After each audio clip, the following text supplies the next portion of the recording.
And what I learned is a lot. It is a lot more complicated than I had even imagined. Hello, hello, hello. I am John Beckman, Professor John Beckman, Dr. John Beckman, coming to you live from Southern Command with half my brain tied behind my back, just to make it fair. So today I'm going to do a lecture on modern genome sequencing. This is for a series of lectures I'm preparing for a course, AI in Biotechnology, where I'm deep diving into algorithms, bioinformatics, and AI as applied to biotech. For context, I'm a professor of biotechnology, and this summer I'm graduating with an undergraduate in computer science, so not a PhD in computer science yet, though I do have a PhD in biology, biotech-related discipline.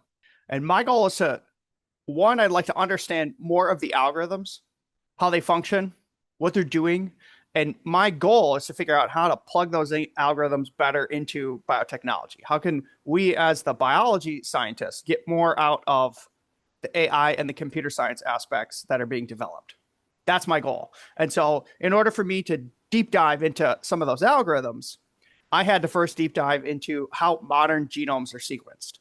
I'm not a genome sequencing guy. The biology field and discipline is very vast, and there's many sort of technical disciplines or technical expertise that you can develop within the biology related field. So oftentimes people will learn advanced genome sequencing while doing a PhD from a PhD advisor who had developed expertise in genome sequencing. I'm coming at this as my expertise is more in molecular biology, so more advanced genetics and genome engineering. And I'm trying to learn about how they do modern genome sequencing. And what I learned is a lot. It is a lot more complicated than I had even imagined. So also understand that when you're sequencing the genomes of organisms, there are more simple organisms. There are more simple organisms and more complex organisms throughout the tree of life. So sequencing a microbial genome, which I do have experience in, that's very different from sequencing an insect genome or a eukaryotic genome with a lot more information. Those processes are very different. You can sequence a microbial genome for like $50 at this point. In contrast, sequencing an insect genome, in this case, I read this interesting paper where they sequence the Hornfly genome. So Hornflies are pests of cattle. They're dipterans, flies. They blood feed on the cattle. They feed like 40 times a day. And any cattle farmer knows what Hornflies are. And they're a huge pest in the cattle industry. Very tough to get rid of. They become insecticide resistant. And essentially they come back every year. So this paper, they sequence the genome of the Hornfly. And just for context, to explain what I just said, in this Hornfly genome, there's about 1.2 billion base pairs, A's, T's, G's, C's. That's about 250 times the complexity of a microbial genome. So the Hornfly contains about 250 times as much complexity as a single-cell microbe.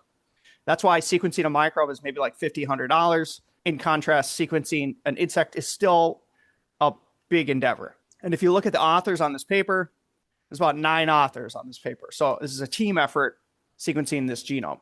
But this was a really good paper. So the paper was a whole genome assembly of the Hornfly, Hematobia irritans, and prediction of genes with roles in metabolism and sex determination. So I use this as like a map to try to figure out and understand modern genome sequencing. And I'm going to give this as like a lecture, not necessarily a paper discussion, more like a lecture that I would give to a biotech class looking to understand basics of modern genome sequencing. Okay, so first, some definitions. What is a genome? So all organisms, let's say organism X, are a series of genes. The genome is essentially the sum total of all the genes in the genome. Okay, so that would be all the genes, however many there are, 1, 2, 3, 4, down to n. That set of genes is part of the genome. Some might say that that is the most important part of the genome, the set of genes, okay? And these are called open reading frames. So an open reading frame is where you have a start of a gene with a start codon, ATG, all the way to a stop codon that codes for messenger RNA, which gets translated into a protein. So the genetic sequences in the genome that code for proteins, those are genes or open reading frames. Now, the genome is larger than just the open reading frames. There's also non-coding DNA. So when you look at any genome, let's say here's a genome, the genes are scattered. The ORFs are scattered throughout the genome. And so this is what we would call coding information, the genes. But then there is also non-coding information, which is sort of the scaffold that holds the genes together. Some people theorize that non-coding information, non-coding DNA still contains some sort of useful functionality, which we're still discerning. Some people think that. I think that's a reasonable hypothesis. So just understand that the genome codes for proteins, but then there's also a vast amount of non-coding DNA, which strings it together, holds it together. And if you're dealing with a complicated organism, this might be one chromosome. Complicated organisms have multiple chromosomes. So flies typically have 3 to 4 chromosomes. Bacteria typically have 1 chromosome. And as you increase in complexity, number of chromosomes typically goes up. So the genome is coding information, non-coding information, organized within a set of chromosomes. And as an analogy, you might consider this like the book of the organism. The book that encodes all the information of how the organism should behave, should function at a cellular level is derived from the book, which is the genome.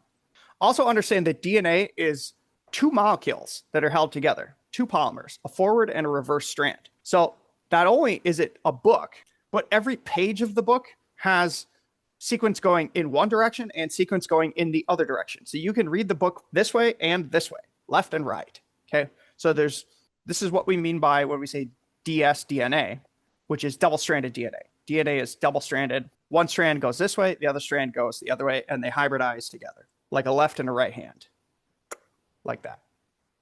Okay, and when you start looking through the database, NCBI, National Center for Biotechnology Information Database website that holds all the genomes, you will discover that there are many genomes in different states of assembly. So also understand that a genome might either be just the information, this text sequences, but then there's also a secondary process of actually assembling the genome and constructing the chromosomes.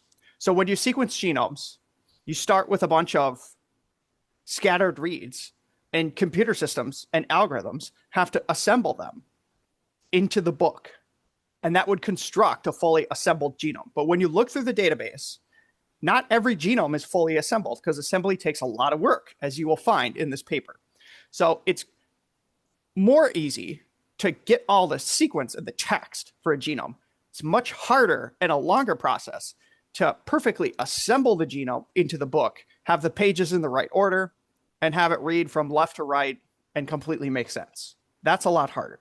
So that would be an assembled genome.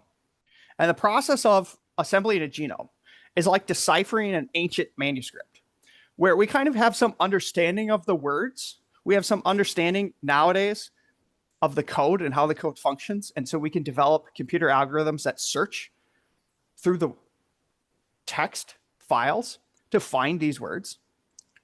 But there's still a lot of guessing in biotechnology and in biology. We're still in a phase where we are sequencing many different organisms still. Not all organisms have had their genome sequenced. And most of the genes that are encoded, we have no idea what they do. So biology is kind of in a phase right now where in the next 100 years, we'll be kind of probably sequencing every genome on the planet. At some point, there will be diminishing returns. And we will have collected most of the information, that's the easy part, collecting the information. The hard part is figuring out what all these genes actually do. So most genes in a genome, or many genes in a genome, are sort of like hypothetical proteins that nobody has ever studied before. Nobody knows what they do. And so there's a lot of guesswork still involved in sequencing genomes. Although the guesswork structure, how they make the guesses, is actually pretty robust. Okay, so first point about genome sequencing. This was the first misconception that I had about genome sequencing. Genome sequencing is not just genome sequencing. You don't just sort of send in the DNA and then you get the sequence back. At least for large eukaryotic complex organisms. Genome sequencing nowadays involves a combination of multiple techniques that are combined in a large pipeline to get an assembled genome.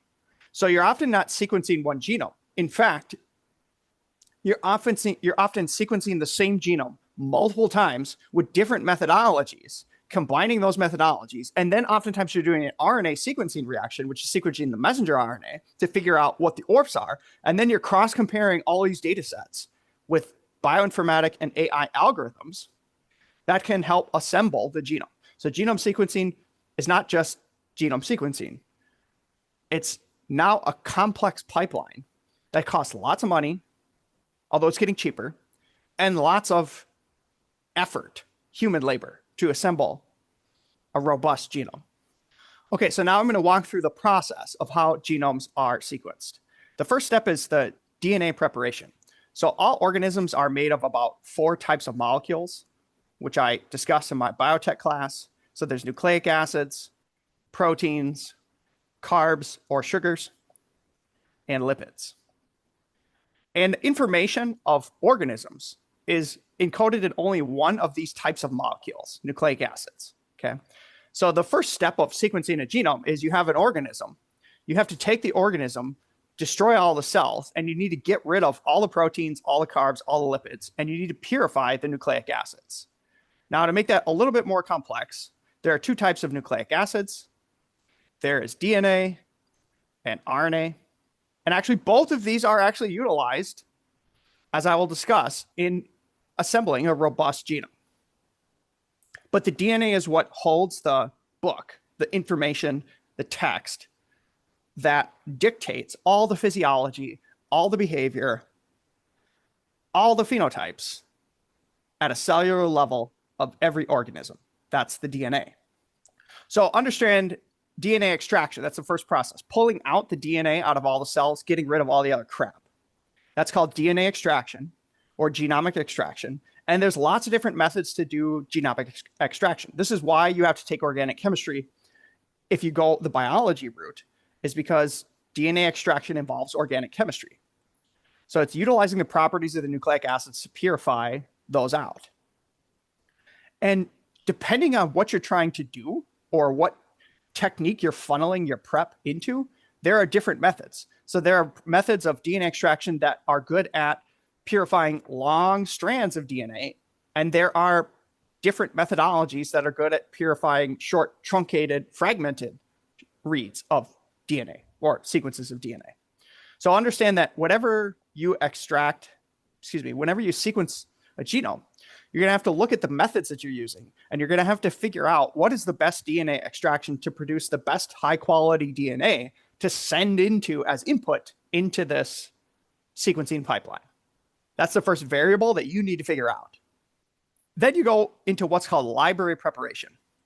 So in the old days, they would take DNA, and the DNA would be a genomic sequence along string, and they would chop it up into little smaller chunks, and then they would clone these into plasmids. Plasmids are little short chromosomes that can hold genetic information. So you might imagine in this chromosome, you chop up the chromosome and you actually construct 3 subcloned plasmids that hold all the informations of this chromosome. And then you can separate these and you can sequence those separately. That's what they used to do. That's what was library prep in the past. Nowadays, they don't really do that. So in Illumina and PacBio, which are next generation sequencing, which I'll talk about in a little bit, nowadays what's happening is you will purify your DNA string. Sometimes there will be a fragmentation process where you will separate this into a couple fragments. And then there are what are called adapters. So adapters are special oligonucleotides, so A's, T's, G's, C's that have special chemical modifications on them.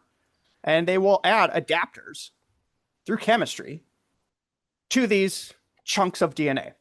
Then the adapters help situate or bind or hybridize those chunks of DNA to the flow cell, which gets fed into the machine that does the sequencing. So imagine you have these little slides of these flow cells, and there's millions and billions of copies of fragmented DNA that have been bound to adapters that are now binding to these flow cells. Then usually there's a process of PCR. So all sequencing relies on some kind of process of polymerase chain reaction, which is essentially amplifying, stringing together sequences. And then there's various methodologies of how they read when a base gets written. So they're writing more DNA, making copies, and determining through chemistry and advanced instruments which bases A's, T's, G's, C's are getting added on in which order. Okay. So that's how you set up the process of DNA sequencing. So now imagine you do that. You send in your samples to a company. Some universities do their own sequencing. So some universities buy their own instruments and do their own sequencing. That's really only cost effective if you have a massive load of sequences that need to be ascertained. And the upkeep of the machines is very expensive. The flow cells are expensive. The reagents are expensive. And often the machines are, as soon as you buy them, outdated by a next generation model. So nowadays, it is also very, very common for researchers like myself to not do hands-on sequencing myself, but rather prepare the DNA and send it into the company. You contract the company who specializes in maintaining these machines. They send you back the data. That's probably how most sequencing is done, through contract facilities. Okay, now we're on section 2. What is the data that you get back, the output? These are what are called reads. So a short sequence, in computer science, we'd call this a string. In biology or bioinformatics, we'd call this a read. It's a sequence, A, T, G, C, etc., that looks something like this, which is a little short sequence that the computer detected was present in that book that you are trying to sequence. That's a read. Understand that there are long reads and short reads. So again, there's different technologies which specialize in getting either long read or short read sequences. So long reads are about 1,000 base pairs, 1,000 base pairs, or 1 kilobase. Kilobase pairs, 1,000 A's, T's, G's, C's. A long read is about 1,000 to 10 KB. So 1 to 10,000 base pairs long. That's a long read. And then there's also short reads, which are about 100 to 500 base pairs. Okay, so imagine there's different sequencing technologies. Some will give you little reads that look like this, and others will give you long reads that look like this. Then there's also what are called paired end reads. So remember that DNA is forward and reverse. There's actually 2 molecules that are bound together, like a left and a right hand. So most sequencing technologies, paired end reads, will give you both a forward and a reverse. So not only are you getting forward long reads, but you're getting reversed long reads, or reversed short reads, etc. And the analogy that I have here of how to understand how they do this, again, this is like, imagine if you took, somebody had the Bible and they cut the Bible into a bunch of different sentences and then threw all the sentences into a bag. That would be, and then mix it all up. That would be short read sequencing. Long read sequencing would be, you take the Bible, you rip out all the pages, you mix them all up, and you throw it into a bag. And then you pull out different pages. That would be long read sequencing. So you obviously are now thinking or asking the question of, well, why would you do short reads even at all? And I'll talk about that in a second when I get down to this combinatorial sequencing techniques. Because in theory, you just want to sequence the pages. That would be the better option. But there are pros and cons to each method, and you'll see why these both need to be combined nowadays. So what the algorithms, the computer science side, what the algorithms have to do is they have to develop algorithmic strategies that look through this mixed bag of strings, and they need to pull them out and figure out ways to assemble these, okay? So then you need to now understand these terms, which are reads, contigs, and scaffolds. These are string sequences that are formed by the algorithms that are analyzing this and assembling the genome, okay? So reads are the raw data that gets sent to you back from the company. Then an algorithm looks at those reads and it finds sections where they overlap. So imagine here, these reads are overlapping here. This read overlaps with this overlap. This one has an overlap here. This one has an overlap here.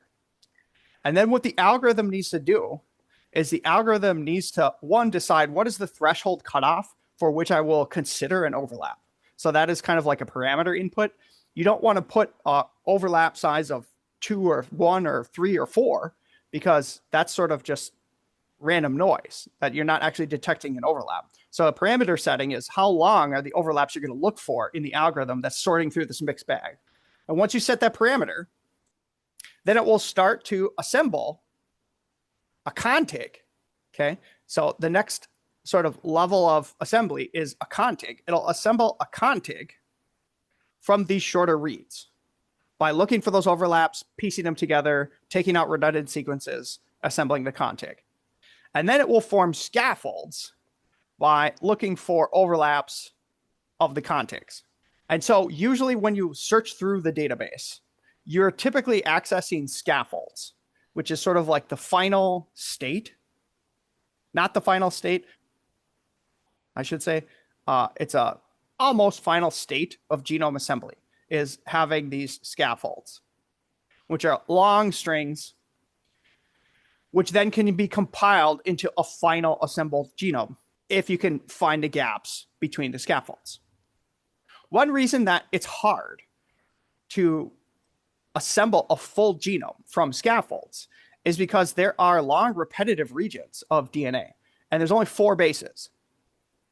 And so imagine you find one scaffold that you have, and you have another scaffold, scaffold 1, scaffold 2.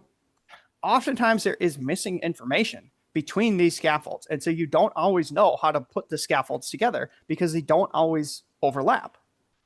Because there could be a repetitive region, which is essentially a whole bunch of repeat sequences, and if there's repeat sequences, that confuses the algorithms. So this is one reason why long-read sequencing was developed, is because long-read sequencing is particularly good at spanning these gaps, okay? But it doesn't get everything, and the algorithms have trouble if there's repeat sequences. So now you understand sort of a problem of assembling the final genome, which then brings me to the next section of combinatorial sequencing techniques. Okay, so sequencing techniques. There is next generation sequencing, NGS, and Sanger. Most genome sequencing, nobody uses Sanger anymore for genome sequencing. I use Sanger every day in biotechnology applications. I have other videos on Sanger sequencing. Just understand there's different methodologies. Sanger sequencing is particularly good at sequencing one entity, like one gene from a PCR product, or one gene that's been cloned into a plasmid. Sanger sequencing is great at that. But if you're sequencing a genome, you do next generation sequencing, which is a process that generates millions and millions, or maybe even billions of reads. Okay, and there's different brands. There is Illumina and PacBio, and there's others, but these are the most popular when you read the literature. Illumina is short read sequencing. So the short reads, okay, and its advantages are that it has a high accuracy. So within these short reads, there's only about a 1% error, okay? And you can get what's called high coverage. So high coverage is when you have, if you have, say, imagine you have a full genome, and you do short read sequencing, and you cover the full genome in short read sequencing. You could imagine you might cover it 1 time, or you might cover it 2 times, or you might cover it 10 times, or you might cover it 100 times. That's coverage. So you want real high coverage because that's more data, that's more information that can help you assemble a perfect genome.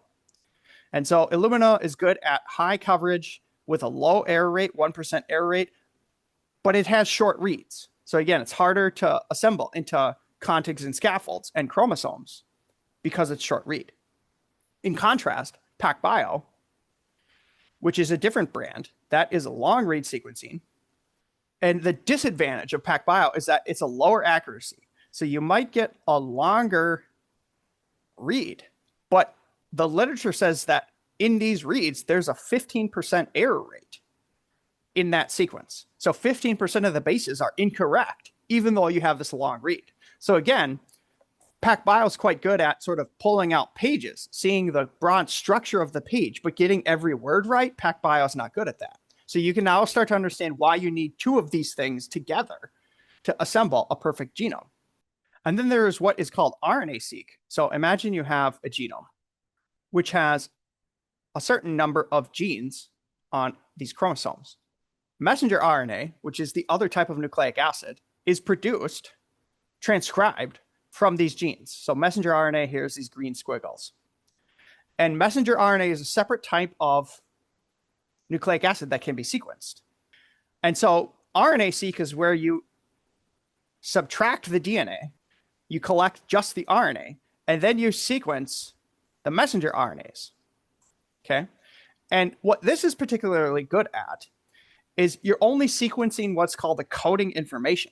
So if you were to produce the set of genes, the set of genes that encodes the information of how a particular organism functions, you can acquire that from messenger RNA, but you cannot acquire the full order and non-coding sequences from RNA-seq.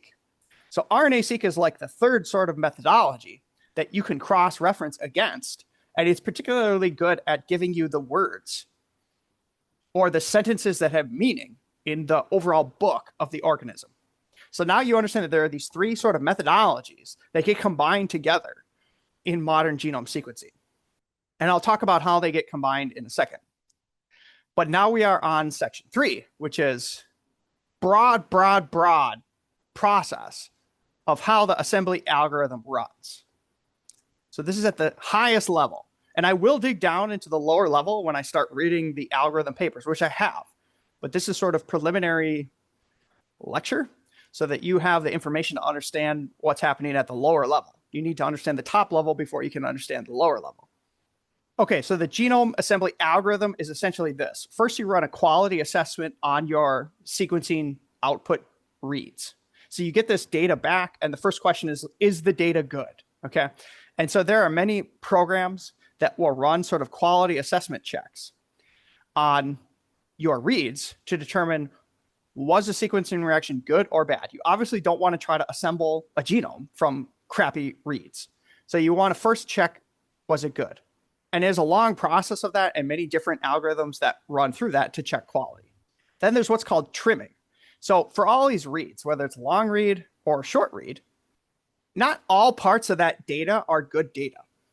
When you do short read Illumina, you'll notice that in the beginning of the sequence, the beginning of the sequence and the end of the sequence are often bad data.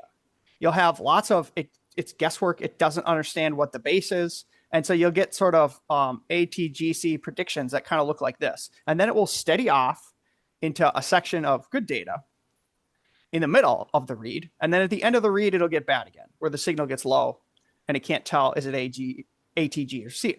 So trimming is a process where you take all the reads and they all look like this.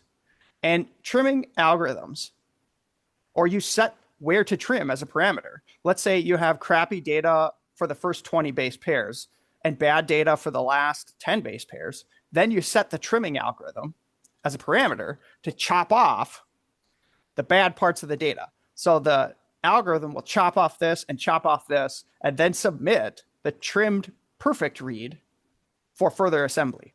That's trimming. Then you have contaminant filtering. So when you sequence something, depending on what you're looking for, biological life is everywhere. There's microbes everywhere. There's viruses everywhere. On every surface, there's microbes. Every time you sequence something, if you're getting millions of reads, you're going to get a lot of contaminants. You're going to get garbage data. You're going to get old DNA that was just sitting around. You're going to get microbes that were contaminating your sample. And so if you're trying to assemble, for example, an insect genome, it's not helpful if you're contaminating your reads with reads from other organisms that are not in that book. That's going to confuse the algorithms.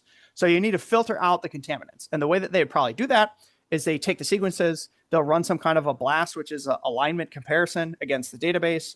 You'll get a set of sort of like taxonomy where it'll say this read probably comes from this read probably comes from this. And then you can filter out all the contaminant reads so that you're not trying to assemble a genome that's contaminated with other organisms.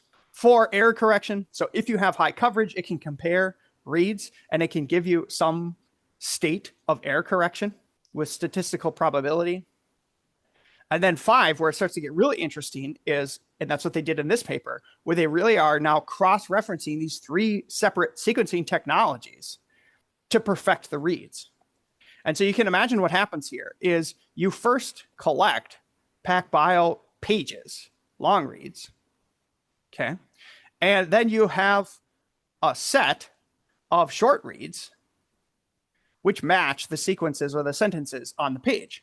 And so you can do one first process of error correction by correcting the low fidelity 15% error PacBio page by correcting it against the only 1% error short read sequencing. So you compare these against each other in the algorithm, and it will find the mutations and it will correct those mutations to give you a better page. Then the next question is, well, what information is encoded on that page? And that is where the RNA sequencing is particularly useful, is if you have now RNA transcript sequences, which code for particular proteins, you can then compare these against that PacBio corrected page, and you can find and annotate where those genes are on that page, where the coding sequences are, the open reading frames. Okay, so now you can see and quickly understand how 3 separate sequencing methodologies are all combined to produce modern genomes. And if you're wondering how this happens from the paper, here is an example software model for this genome assembly. So in the future, it will be my intention to understand each and every one of these little parts, because each of these is some algorithm that some bioinformatician wrote a paper on, studied it, and published a paper describing what each of these algorithms do. Okay. But so if you were to just look at this, what you should understand is, again, this is a complicated software machine that's running many different intricate interconnecting parts that are doing separate things with the data. So here we have a pipeline for the Illumina. Here we have a pipeline for the PacBio. And here we have a pipeline for the RNA-seq. And each one of these little squares is a particular algorithm or software program that's been written to do something. So you see here gap assembly, that's finding gaps and trying to figure out how to fill those. Trimomatic, that's a trimmer. So it's the trimming algorithm, etc. I don't know what all these do, but again, it will be my intention to further look into these and how they function as I develop this course. Just to understand for now how complex this is. And that's why the paper has 9 authors, where they're all figuring out how to interconnect all these pieces. Not everybody has all this information in their brain. Okay, then the third and final process is genome annotation. So now imagine you have a book with many pages.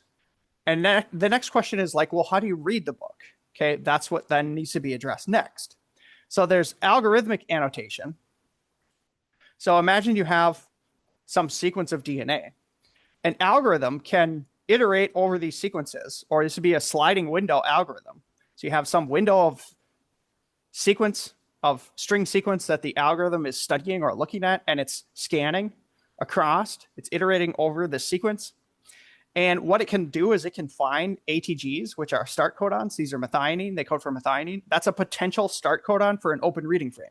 And then it can look for stop codons, TAG, TGA, or TAA, which signal the end of an open reading frame.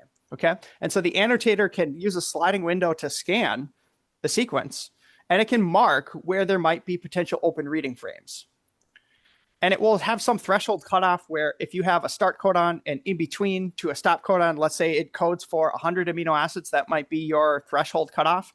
It might mark everything greater than 100 amino acids as an open reading frame. And you can see how that might miss things that are important. And you can see how that is not always going to be perfect, which is why you need to also cross-check against the RNA-seq. That would be algorithmic annotation in its most simple form. Then you can check that against RNA-seq-based annotation. So that's, again, if you have a set of RNAs that are being constructed or transcribed from this organism, those obviously come from open reading frames. So then you can cross-check and you can find all the open reading frames, and you can compare these two methodologies and you can see where they agree. Then you have mapped the open reading frames. So now on all these pages, you have mapped the open reading frames where the DNA is coding for proteins, coding for the words that construct the organism. Then the next question is, you have these words, these open reading frames. What do they do? So let's say you have ORF X. You know it's an open reading frame. You know it's coding for a word, but the question is, well, what does it do? Now there's a long process of figuring out, well, what does this gene actually do? What does it code for? And none of this is proven. This is all putative. This is all sort of guesswork, although the guesswork is pretty good nowadays. So one thing you can do is you can search for domain IDs. So proteins are functional units. I say that they are the things in the cell that do stuff. And proteins are composed of what are called domains. So there might be some domain. If you imagine machines are built of little components, a car has wheels and a steering wheel. And proteins are the same. Proteins are small machines that encode little functional units. And different proteins are constructed of these functional units, which you combine together to form a new function of a protein. So you have a domain predictor, which is interproscan, or this other one, trinotate. So there's two different domain predictors, which scan the coding sequence of the protein. So they take the sequence of the DNA in the computer, they can translate it into a protein, and then they check that sequence of the protein for these functional domains. And if you find a hammerhead and a handle, you might assume that this protein codes for a hammer. That's kind of what the algorithm is doing. Then it will combine these annotations, all the data from between these, figure out where they agree, where they disagree, and assign some kind of domain annotation to each protein. Then once you have domains assigned to a gene sequence, then you can do ortholog analysis. So ortholog analysis is essentially using set theory or comparative genomics, where, for example, in this paper, they're sequencing the hornfly, and the hornfly is a set of genes that construct it and code for its information. And that set of genes is actually quite similar to the set of genes that code for a fruit fly, or the set of genes that code for a blowfly, Lucilia. So that's what's called comparative genomics, is if you have organism X and organism Y, and you suspect that the sets of genes are quite similar, then the next step is to compare the sets to see where they agree or disagree. And if they disagree, you don't quite know what to do. But if they agree, you know that for sure that this is an ORF. This would be what's called a conserved gene. Conserved genes are the idea that most of the book that writes me and writes you and writes a fruit fly and writes a banana and writes a hornfly and writes a microbe, most of the words in that book are actually very similar. And this is because we, in theory, all descend from the last universal common ancestor, one creature, which dispersed out. And so we all share genes with microbes, we share genes with bananas, we share genes with monkeys, etc. So again, it's like if you're reading the Bible, many of the sentences in the Bible of the human are the same as in the Bible of the chimp. And so by comparing these, you can more accurately read the sentences, if that makes sense. That's ortholog analysis. And so ortholog analysis is going to produce Venn diagrams that look like this, where here they're comparing blowfly with housefly, with hornfly, with fruit fly. And so you get these complicated Venn diagrams where, so essentially the set of genes that all flies share is about 6,000 genes. So all flies have about 6,500 genes that all other flies have. And these are probably key cellular function genes, housekeeping genes that make cells function, which is why we share those same genes, because all cells are very similar. All cells need to do the same things. So we all share the same machinery. And where you get the diversity, so for example, blowflies have only about 240 genes that are totally unique to them. These are sentences or words that tell the blowfly how to be a blowfly. And the houseflies have about 300 genes that tell the housefly how to be a housefly. And hornflies, in this case, actually have quite a bit, about 800 genes that tell the hornfly how to be a hornfly. Drosophila have about 230 unique genes that tell the fruit fly how to be a fruit fly, etc. So you can now understand that most organisms are essentially the same book with a few different sentences that tell it how to be a unique organism. And this is sort of one of the key arguments of evolution. If you're doubting evolution, the first question you need to ask yourself is, if evolution is not real, then why do we share all the same words in the same written book that codes for me, you, the banana, the chimp, etc.? That's the first thing you need to ask yourself if you doubt evolution. Then what happens next is often people will identify transposons. So in this paper, and this is a very interesting thing, when you look at the set of all genes that encode a particular organism, in this case, about 1.5% of the genes of the hornfly are actually what's called a transposon, which is a parasitic jumping gene. It does nothing other than replicate itself and jump. It's a parasitic DNA sequence. So it's very interesting to understand that amongst all the book that codes for us, there are actually parasitic DNA sequences that aren't helping us at all. Or maybe in certain situations they're helping us, but they're sort of like parasitic, selfish entities, and that constructs 1.5% of the genome. So 1.5% of the genes of the hornfly were directly attributable to one type of transposon that has thousands of copies. So transposons are sort of kind of like contaminating the data. And so it's nice to be aware that those things are there, and then you can sort of separate those from the other genetic constituents. Then the final thing that needs to happen is what's called GO analysis, gene ontology. So once you have this gene with a domain and you understand whether it's an ortholog or a homolog or a paralog, you can detect which domains it has, and certain domains do certain things. So certain nuclear proteins that repair DNA have certain domains. And so if you see those domains in a gene, you know that this gene does something related to DNA repair. And so then what happens is an algorithm looks through all this set of genes and it tries to annotate and tell or make a prediction about what this gene does and what type of function it's doing in the cell. That is gene ontology. Then you have finally sort of like this assembled genome with these assembled lists of the proteome, which is all the proteins that it codes for, and you know what those proteins do in theory, although many of these are hypotheticals, then you can write a paper about it. And that's often where these papers end. So it's a lot of process to assemble a genome, as you have learned. And that's often the first step of identifying sort of basic biology about an organism nowadays. You can't really do much biology or especially biotech if you don't have a genome. So the first step to often understanding an organism besides observation is observing its genome, which is genome sequencing. And that's why it's done.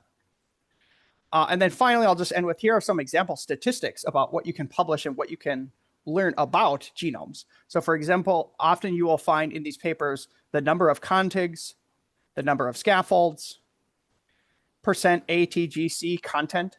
So certain organisms have higher ASTs, percent content. Other organisms have lower AT content, etc., GC content.